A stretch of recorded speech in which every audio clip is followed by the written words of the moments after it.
Alrighty, guys, welcome back to Keith's Hot Takes. And on today's show, I'm going to talk about the Kyle Rittenhouse ruling. And as you see, my background this week, normally it's a football background wherever our game of the week is. But this week, I decided to make my Zoom background Ahmaud Arbery. After we got justice for him, I'm getting ready to talk about that very shortly.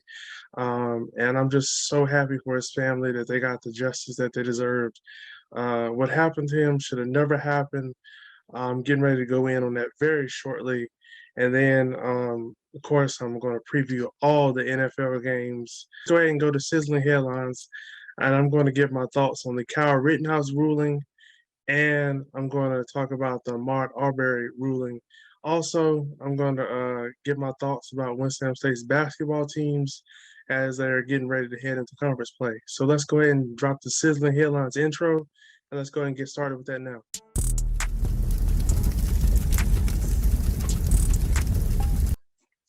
Alrighty, guys. So first up here on sizzling headlines, I'm going to talk about the Kyle Rittenhouse ruling. In case you don't remember, Kyle Rittenhouse, he was a 17-year-old white male. He traveled from I forget which part of Illinois he traveled from, but that's irrelevant. He traveled all the way from Illinois, crossing state lines. He went to Kenosha, Wisconsin, during a Black Lives Matter rally in protest of what happened to Jacob Blake, who was tragically shot in the back by police officers in Kenosha, and people were there protesting. And Kyle Rittenhouse, for whatever reason, I don't know why, he decided to show up with a rifle. He killed slash injured three people, and I don't know how he got off for that. It was really upsetting to see, because I was thinking in my head, if a black person that did that, they wouldn't have made it out alive. They wouldn't have made it to trial. They would have got killed by the police. And it was just really upsetting to see, because Kyle Rittenhouse, the police, they were dapping him up, giving him water, encouraging him for killing and shooting people and harming people. And it was just really ridiculous to see. And what I thought about when this incident happened was Trayvon Martin, um, and how he, was fearing for his life when George Zimmerman, who was a wannabe cop, decided to harass Trayvon Martin. Trayvon Martin, all he had was a bag of Skittles and an Arizona tea, and George Zimmerman harassed him, and he took Trayvon Martin's life. And Trayvon Martin didn't deserve what happened to him, and because he was wearing a black hoodie and because of the color of his skin, he got tragically killed. And I still don't know how George Zimmerman got off of that. That is ridiculous. It's very upsetting. It's very frustrating. How Kyle Rittenhouse, he can fear for his life, it's self-defense and all this. Trayvon Martin, who's just peacefully walking from the corner store with a bag of Skittles and an Arizona tea. And this guy, George Zimmerman, he's just a wannabe cop. He never made it, one of those guys. And him and Trayvon getting a struggle, and he tragically takes Trayvon Martin's life. And it's just ridiculous. And then we fast forward about a week later to the Ahmaud Arbery ruling that we got. And it's just really, scary and sickening, how Ahmaud Arbery, all he was doing is jogging in a neighborhood in Brunswick, Georgia, and these three racist white people target him and just walk him down like a dog and kill him. And how they were just harassing Ahmaud Arbery. He was trying to get away, repeatedly running for his life for minutes.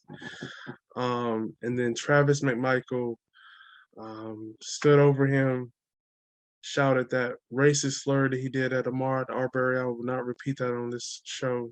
It's very sickening what he said to Ahmaud Arbery, and to kill him and shoot him at close range and just target him for no reason. Him, his father, and their neighbor. I don't know what made them think that was okay to target Ahmaud Arbery like they did. He was doing nothing wrong. He was just peacefully jogging in the neighborhood. And for them to target him, walk him down like a dog, and kill him is just ridiculous. And what killed me is how Travis McMichael said he feared for his life and he thought Ahmaud Arbery was going to get the gun. Well, one, why did you have a gun in the first place? And what made you think it was okay to target a black person who is doing nothing wrong, not disturbing anybody, just peacefully jogging in your neighborhood? And they always do that. White people, they always try to justify them killing us for no reason. They say, I feared for my life, et cetera, et cetera.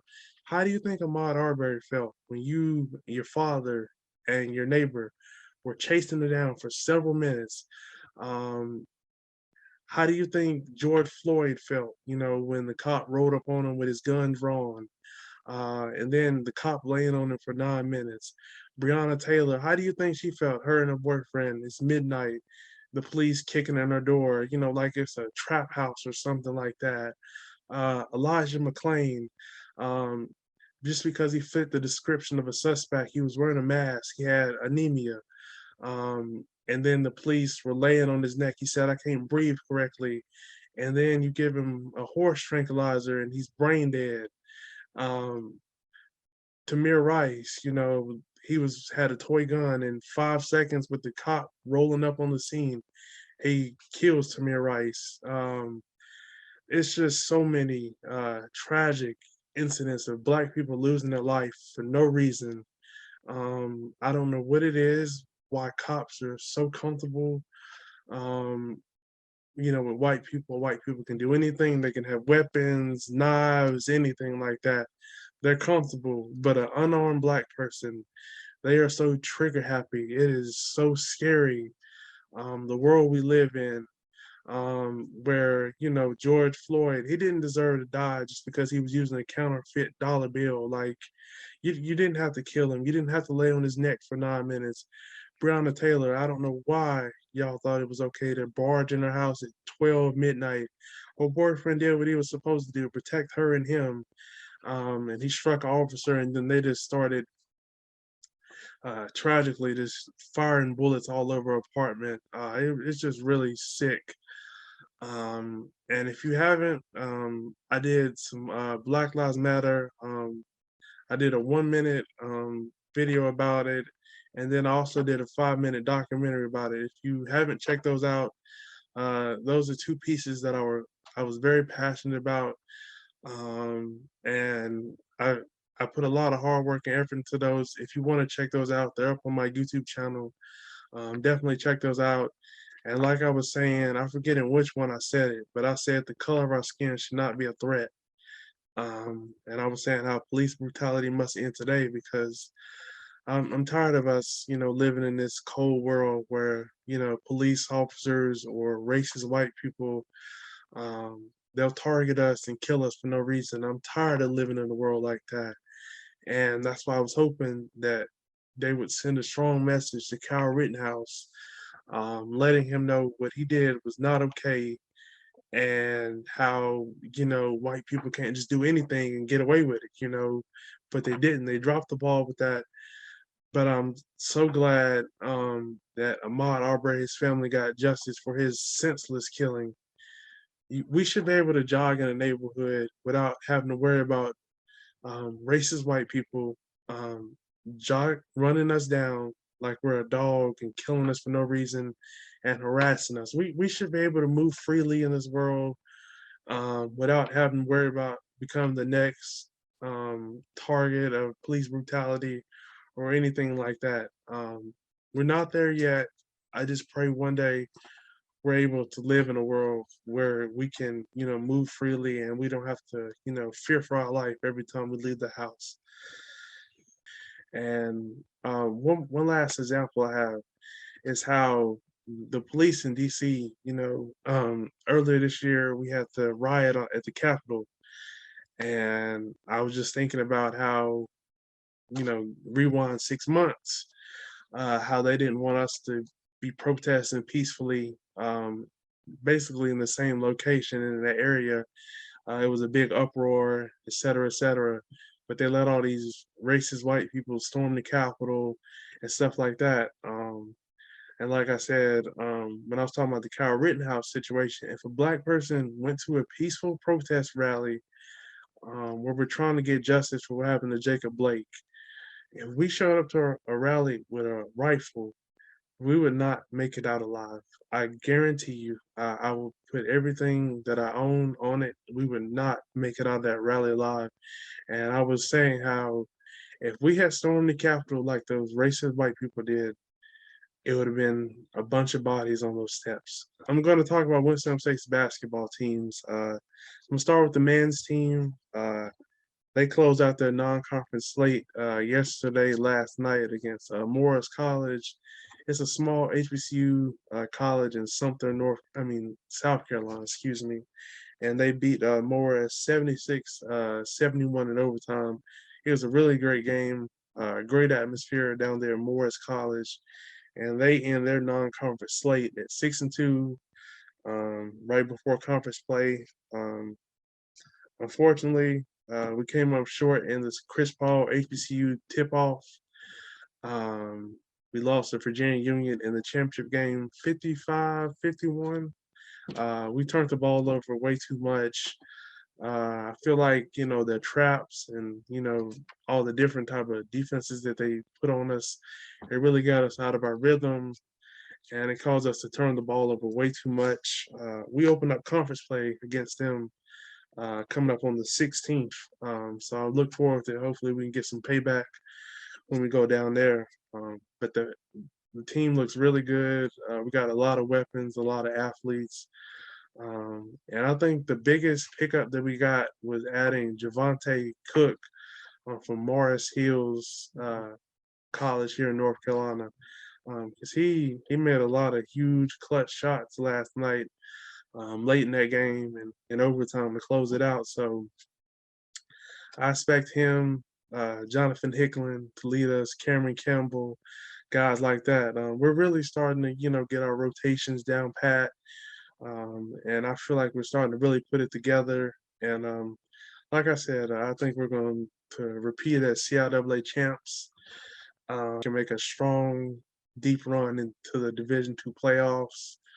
And I expect nothing less because, like I said, we got a lot of weapons. We're deep, and we're really starting to turn it up on defense. And I just really can't wait to see how we do in conference play. I'll talk about our Lady Rams now.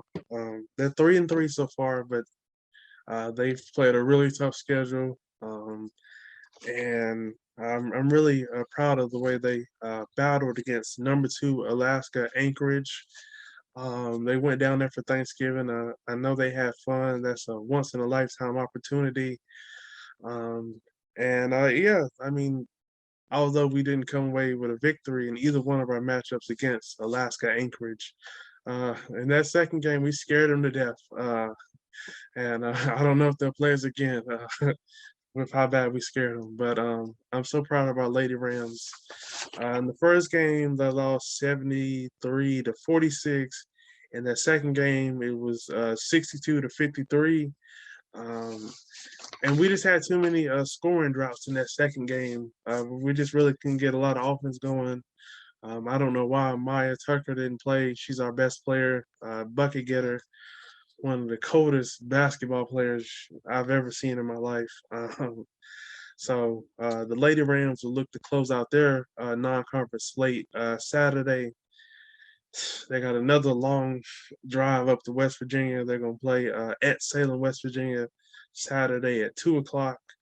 And like I mentioned, conference play starts on the 16th. This is going to be a brutal three game stretch to start out conference play. We open up against the Northern Division. We're going to play at Virginia Union on the 16th. That's a Thursday. Then on the 18th, which is a Saturday, we're going to go to Lincoln. And then to wrap up this crazy road trip, Monday, the 20th, will be at Bowie right before Christmas. And then I think our men's team is off for the rest of the year.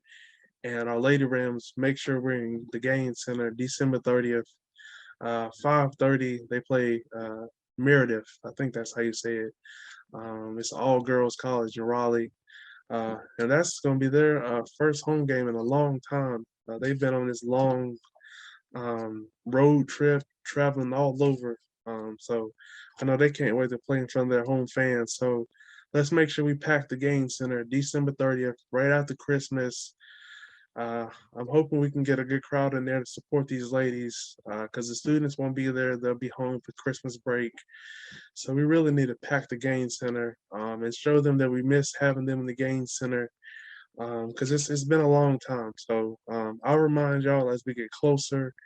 But if you want to write it down, December 30th, that's a Thursday. We're going to play Meredith out of Raleigh. That's an all girls school. So yeah. Alrighty. Let's switch to the NFL now. So the teams that are on their bye this week, the Panthers, they need a bye. Hopefully, I didn't get my dog Cam Newton some protection. They haven't looked great in his return. The defense, they haven't been good, giving up a lot of big plays. And yeah, Cam, he wasn't great against the Dolphins. He missed on a couple throws. He was off. Um, and yeah, that offensive line is really, really bad. I think that's going to be their downfall. Um, so, uh, so they play the Falcons, then they go to Buffalo, then they have the Bucks, Saints, and then they play the Bucks again. So it's going to be a difficult stretch for them. I wanted to see Cam in the playoffs. They're not totally out of it because it's so congested. It's so congested at that 6 and 7 spot. But they're gonna have to start winning some games, and they're gonna have a big one coming out of the bye week against Atlanta at Atlanta. No, Atlanta's at home. Excuse me, because they went to Atlanta earlier in the season. Excuse me. We got Tennessee. They're really beat up. Julio Jones is on IR. AJ Brown was hurt. Derrick Henry, he's out. And they just haven't looked the same without Derrick Henry. And the Panthers, I forgot to mention this, Christian McCaffrey, he had an ankle injury. And since he's going on the IR for a second time, you can't go on the IR twice in a season. So that's why his season is going to be over, unfortunately. And I think on the news, they said has only played in 10 out of the 33 games the last two seasons. So that's very concerning. I hope they haven't burned him out. But like the Panthers, the Titans, their offense is really based around Derrick Henry, and that gets a lot of their offense going.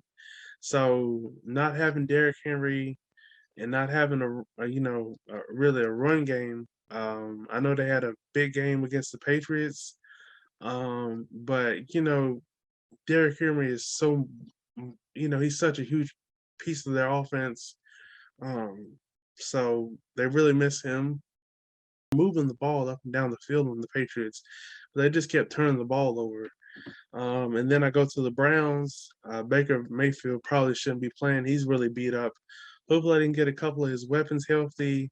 And hopefully they can get healthy. Going into the stretch run, they got a big one next Sunday against Baltimore. They probably should have beat Baltimore. Lamar, he won't ever play that bad again. So when a quarterback is giving you the game, you got to take it. So we shall see how they do next Sunday. And finally, the Packers, they're playing really good. I know they're hoping they get a couple of their defensive pieces back, and hopefully they can get healthy on the offensive line because they're kind of banged up on the offensive line. So Panthers, Titans, Browns, and Packers are the four teams on their bye week this week. So that means we only have 14 games this week. And the first one is is tonight. The Dallas Cowboys are visiting the New Orleans Saints. Um, the Superdome has not been a friendly place for the Cowboys lately. Um, they have not won in New Orleans since 2009. And they've had some close games in the Superdome. 2018, I still haven't got over that game. We lost 12-10 to the Saints. Dak and the offense really struggled. We couldn't get nothing going. The defense played their tails off. Anytime you can hold that team to 12 points in that building, uh, consider yourself lucky.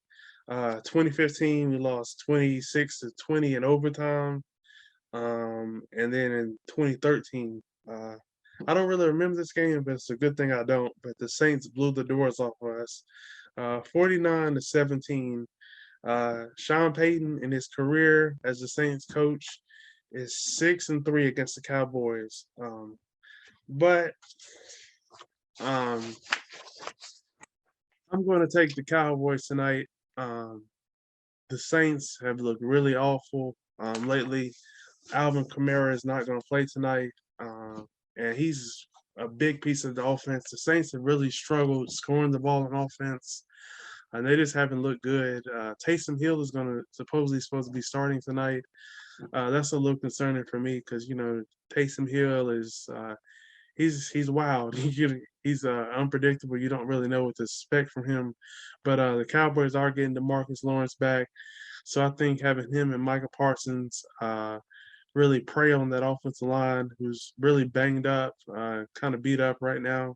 I really expect him to get after Taysom Hill, make his life a living nightmare all night long, and defense will want to bounce back this week because they had a really bad showing last week. And there's no doubt in my mind that they'll bounce back against the Saints. Offense is really struggling. I know it's being reported they'll probably get Mark Ingram back tonight, but I just don't think the Saints will be able to score enough to keep up with this Dallas offense. Now we know what the Saints defense is. They like to get pressure on you, and then they like to be very physical, but you try to bully you. We just have to see, but I just don't see them being able to deal with Dak Prescott in this offense. If they're able to protect Dak, keep Cam Jordan and that defensive line off Dak, then I expect the Cowboys to be able to move the ball up and down the field on the Saints defense, and I expect the Cowboys to snap their 2-game losing streak. And they had a really bad November, so I expect them to get a big win as they go into a crucial stretch where the next 3 games they're going to be playing divisional opponents, and they could potentially wrap up the division and clinch them a playoff spot. So I know the Cowboys will want to start turning things around. All right. So that was our Thursday game. Now let's go to our Sunday slate. We open up with the Tampa Bay Bucks visiting the Atlanta Falcons. I took the Bucks in this game. The Falcons are so dependent on Cordell Patterson for their offense. It's really scary how much they depend on him to lead their offense. I think a good team like the Bucks, who have good linebackers, I think they'll try their best to take him away.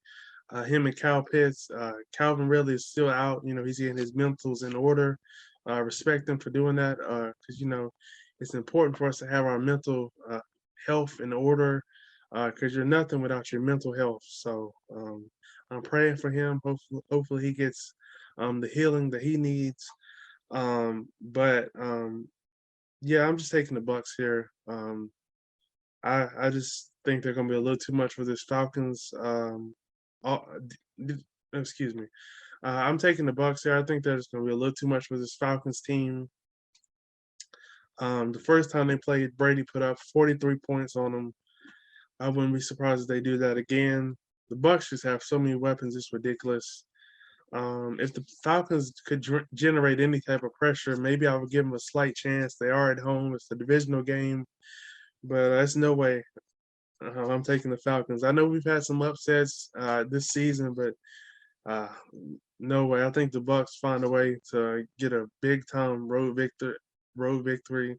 So yeah, they got Buffalo coming in next week. That'll probably be our game of the week next week. But yeah, I just think the Bucks. Hopefully, they don't get caught looking ahead to next week's showdown at home against Buffalo.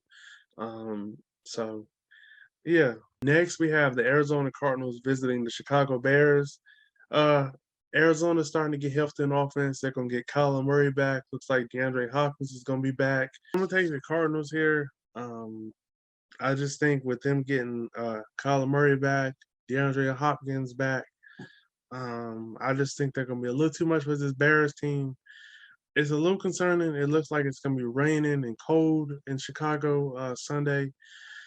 So maybe the Cardinals will try to lean on their run game. Maybe a run game type of game with the rainy conditions. But yeah, I just think the Cardinals they want to hold on to that number one seed, and I think they'll get a big road victory against Chicago. And who knows? I don't know if Matt Nagy can survive if they lose, but yeah, I got the Cardinals winning here. Next, we have the Los Angeles Chargers visiting the Cincinnati Bengals. This is going to be a really great matchup of two of our young stars, the future of the AFC, and Justin Herbert and Joe Burrow. Um, and the Chargers are just too inconsistent for me. One week they'll have a big game, they'll look like they can be one of the best teams in the AFC, and then the next week, they come out flat against Denver, and I'm taking the Bengals. I know it's always dangerous to pick a team after they come off a big win. As we know, last week the Bengals dominated the Steelers 41-10, swept the Steelers for the first time since I've been born back in 1998. Um, so it's always dangerous to pick a team when they're coming off a big win like that. For whatever reason, the following week they always struggle. They're not have the same, energy. They have a letdown of some sorts. Um, but I'm just gonna take the Bengals. That offense looks really good. Joe Burrow throwing to T. Higgins, Jamar Chase, Joe Mixon coming out the backfield. So I'm gonna take the Bengals here because they look really good and they look like they're gonna be a scary team to deal with in the AFC. Next, we have the Minnesota Vikings taking on the Detroit Lions in Detroit. Um, I'm taking the Vikings here. Uh, they had a bad loss. Well, I wouldn't say a bad loss, but they had a loss last week where they're sitting there vying for one of those wild card spots. And if it comes down to it at the end and they have the same record as San Francisco will have the tiebreaker over them. Um, so the Vikings need to take care of business against a Lions team who's struggling. Um, and without DeAndre Swift, who's an electric player for the Lions offense, I think the Vikings should lean on Alexander Madison in their run game and get a big time road victory on the road against the Lions to help keep their playoff hopes alive. So I got the Vikings winning there. Justin Jefferson, Adam Thielen, and that offense, I think they'll do enough against that Detroit defense. And like I said, they need to get a victory to stay in the playoff contention. So yeah. All right. So next we have the New York Giants going down to Miami to take on the Miami Dolphins. The Dolphins have really turned things around after a really shaky start. They've won 4 in a row. Uh, and I expect them to make it 5 in a row. I think they're really going to get out there. Whoever plays quarterback, whether it's Mike Glennon or Daniel Jones, I think that defense is going to really get after them, cause havoc, um, and just give them trouble and make it a long day for them. And I expect the Dolphins to get their 5th win in a row. The AFC is so loaded. I'm not sure if they'll make the playoffs, but who knows? They kind of got a light schedule. They got some winnable games. So who knows? Look out for this Dolphins team because two in that offense, they're playing really well. Jalen Waddle is a matchup nightmare. And Tua seems to be really comfortable with him since they played together at Alabama. And yeah, this Dolphins team, if they get in, the way they can get after the quarterback and on offense, the weapons they have, it could be scary. So look out for that team. Next, we have the Philadelphia Eagles visiting the New York Jets. Um, the Eagles dropped the ball last week. They could have made things a little more interesting in the NFC East if they won last week, but they lost to the Giants. Want to make the playoffs, et cetera, et cetera. They got to win this game against the Jets team, who's not very good. They came back and beat the Texans last week, but the Texans aren't very good. Um, and yeah, the Eagles, if they want to be, a serious playoff team, you got to beat bad teams like the Jets, and you got to handle your business. I expect them to lean on that run game. That seems to be their new identity. Run the ball with their running backs and Jalen Hurts, and getting the ball to their weapons, Devontae Smith and guys like that. So, yeah, I got the Eagles here. They need to win this game. So yeah. So next we have the Indianapolis Colts visiting the Houston Texans. The Colts are also trying to get a wild card spot. They've looked really good. I expect Jonathan Taylor to have a big day, and Carson Wentz. I expect him to be throwing bombs all day. And I got the Colts beating the Texans. I don't know how the Texans let the Jets come back, but the Texans aren't very good. I know they've looked a lot better with Tyrod Taylor taking over as the quarterback, but excuse me, they're still not a very good team, and the Colts should win this one. I mean, it's a divisional game, and like I said earlier, we've had a lot of upsets, but no way I'm not picking the Colts here. Next, we have the Washington football team taking on the Las Vegas Raiders. I'm gonna flip my pick here, and I'm gonna go with Washington, a team that I don't like very much, but I got to give them the due. They're looking a lot better. They're finding some rhythm on offense, and their defense is playing decent. They're playing good enough where they can, stay in games. But the way their offense has been running the ball, being very physical, I like to see that. Um, and Deron Payne and Jonathan Allen in the middle of that defense. The Raiders don't have a good offensive line. Don't blitz Derek Carr because, as we saw last week, I don't know why Dan Quinn kept blitzing Derek Carr when that's when he was killing us. When the middle of the field is wide open, it's 1-on-1 on the outside. Don't blitz Derek Carr. Bracket Hunter Renfro, play zone, and make him work it underneath. Don't let him get the deep stuff because that's what he really wants. And yeah, just get pressure with your front four. Washington has a good front four. I know Chase Young is out for the year. Sweat, he's hurt right now. But with Deron Payne and Jonathan Allen, I expect him to be in Derek Carr's face all day long. And I got the Washington football team winning that game. So next we have the Jacksonville Jaguars taking on the Los Angeles Rams. The Rams have lost 3 in a row. They've looked really bad. Von Miller, Aaron Donald, and Leonard Floyd have not been able to generate that pressure that we thought that they were going to generate when the Rams brought this duo together.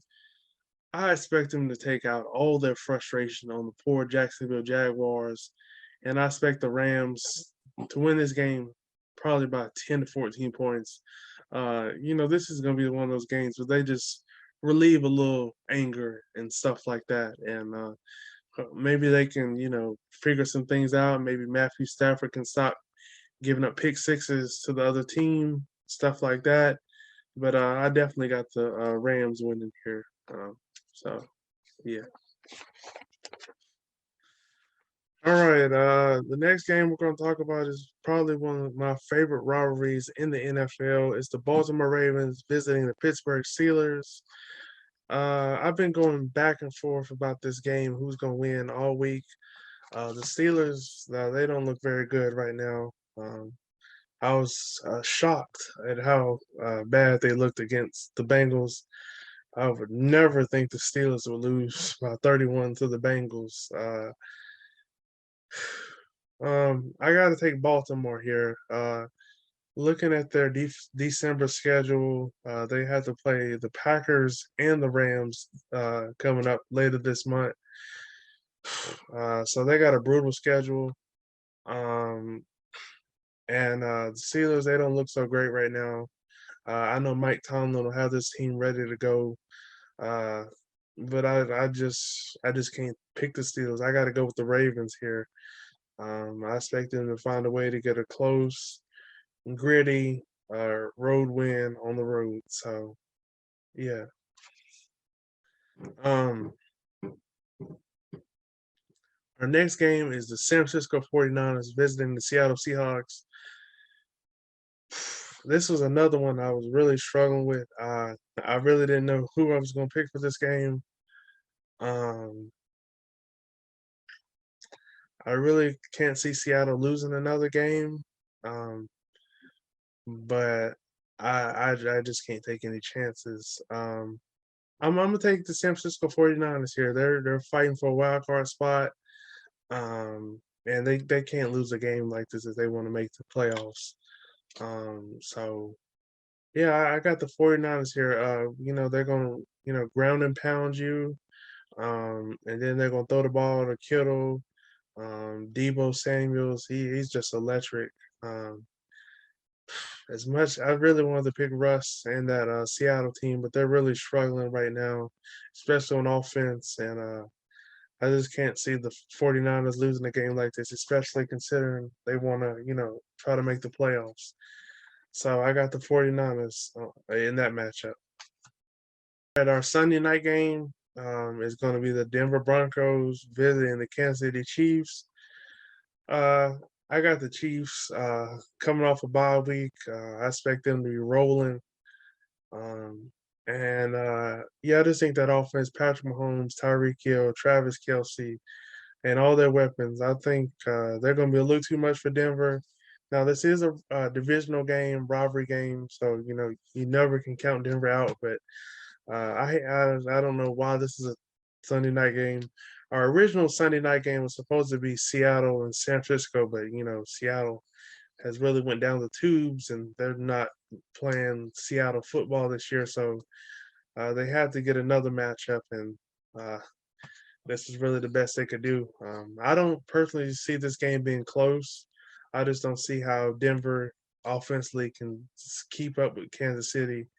Um, and I expect Mahomes and that offense, I expect them to be, clicking on all cylinders coming off that bye week. So I wouldn't be surprised if this one gets ugly.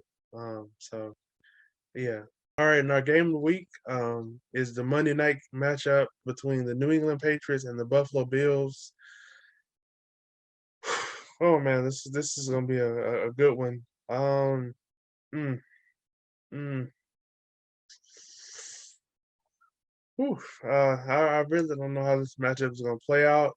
Um, but I know the Patriots are 5-0 on the road this year. But I just think Buffalo. I think they need to get a statement win. They've had some bad losses. And the last time they played at home, the Colts they walked the dogs on them, 41-15. They look really really bad. Yeah, I'm taking Buffalo in this matchup. I'm probably gonna regret it Monday night about 11 o'clock. But Buffalo, they need a statement victory. Um, and yeah, I just think Buffalo's gonna be really desperate for a big win. They've really taken a step back lately. I think they need to, have more balance on offense, run the ball. Don't put everything on Josh Allen's shoulders. Like I think they put a little too much on his plate.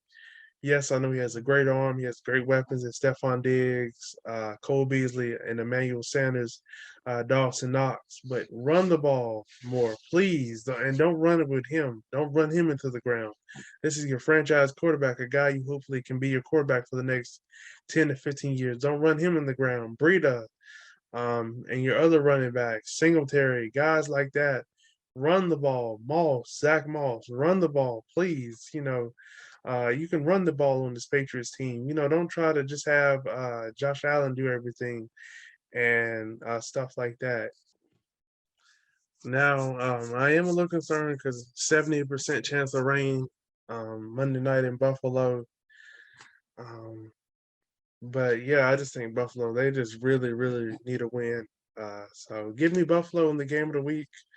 And yeah, so that does it for today's show. I hope you guys enjoyed it. I'll be back next week. Don't forget to like, subscribe, comment. If yeah, I'll see you guys next week. Peace.